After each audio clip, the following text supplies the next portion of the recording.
Warning. Warning. You are entering a territory far from your safe space. You must turn back now, or you will become informed. Go. Now.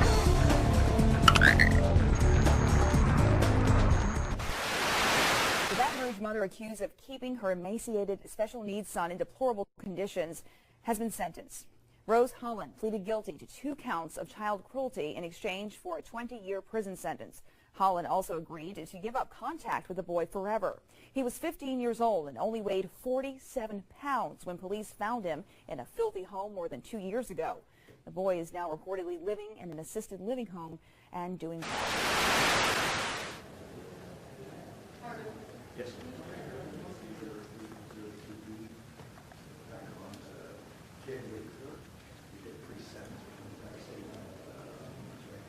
From December until March. It's just hell. It's a living hell. This world. The separation. That's a huge bitch. Mother's heart attack, another heart.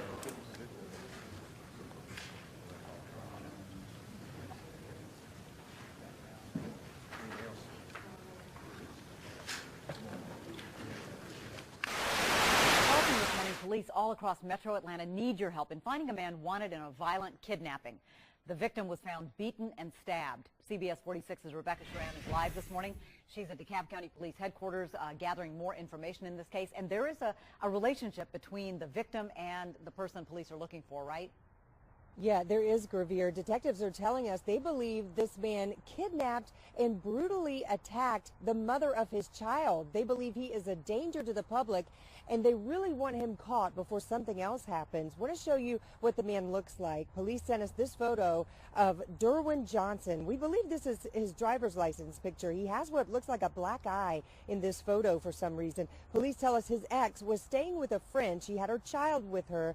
They were at a budget inn on Memorial Drive. She was about to take out the trash when she spotted Johnson and tries to close the door on him, but he forced it open, according to police, and then he took her from the property against her will. She was later found some 30 miles away in Newton County along Jack Neely Road. She had been beaten and stabbed, and she was naked when she was found, according to police. So Johnson is now wanted in DeKalb County for kidnapping, and he's wanted in Newton County for aggravated assault. Police tell us Johnson does have a history of domestic violence.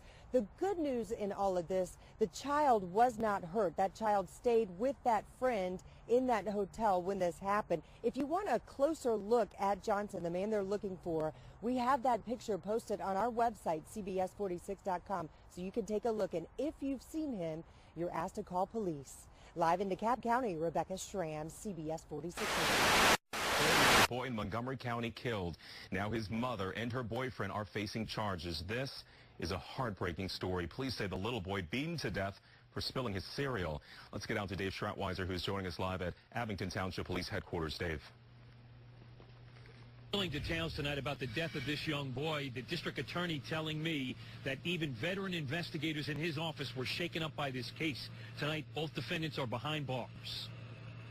There was shock on the 1800 block of Lukens Avenue in Willow Grove Tuesday night as a neighborhood tried to comprehend the death of 4-year-old Tajir Smith here and the arrest of his mother and her boyfriend. I'm a grandmother. I'm a mother.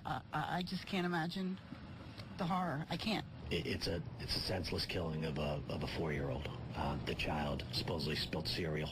19-year-old Lisa Smith and 26-year-old Keith King stand charged for now with attempted murder, aggravated assault, and other crimes in the beating death of the little boy after he spilled his breakfast cereal at their home, which police described as deplorable and crawling with roaches. Severely punished and beaten and then burned in a shower. Investigators say King and Smith disciplined the child after the cereal incident and made him lie down on the bed.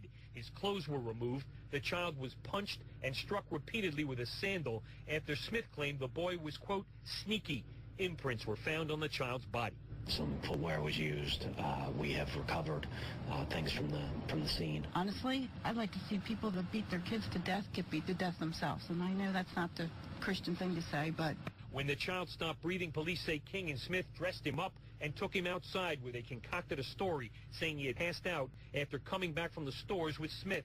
The coroner found old injuries, including rib fractures. This is one of those domestic violence cases that is hard to comprehend how somebody could do this to a young child. Now, the district attorney says those charges could be upgraded when the medical examiner finishes his report. Both defendants are behind bars on $500,000 bail each. Lisa Smith, we're told, is 6 months pregnant with another child. The woman is facing charges after police say she stabbed her boyfriend to death in their Phoenix apartment.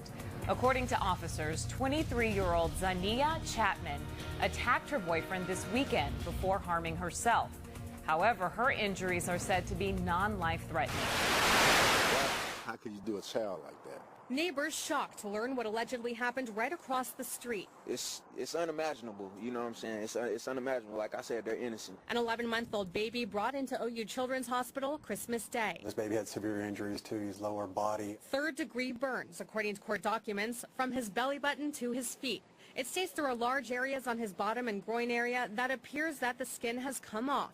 So bad, the baby had to have part of his leg amputated. This is extremely severe. The baby also had bruises on his head and face and a brain bleed. There was some type of trauma that was placed on this child. Investigators talked to his godmother, Brianna Cole, and his grandmother, Cordette Cole, who were taking care of him for his mother.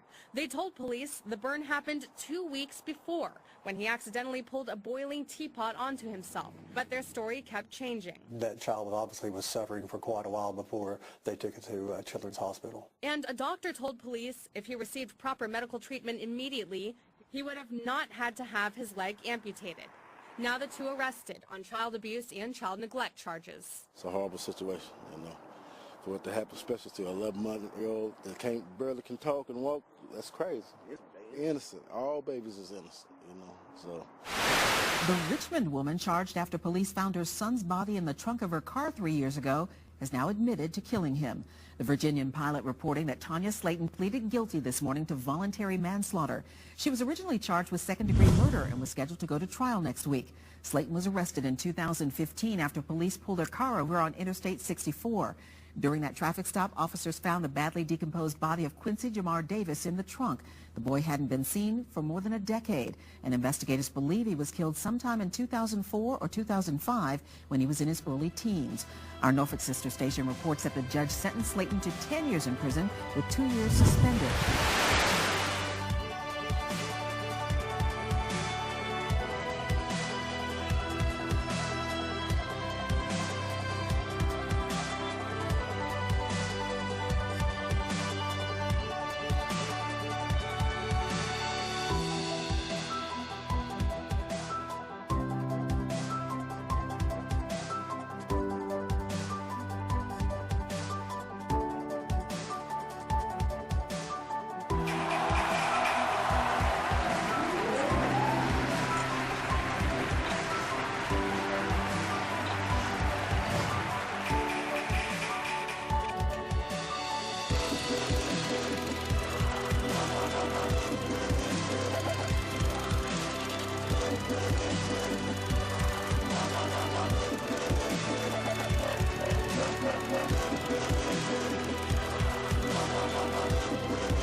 And as always, thank you for watching. If you like this video, please consider subscribing. Also follow us on the usual media for more and interesting information like this.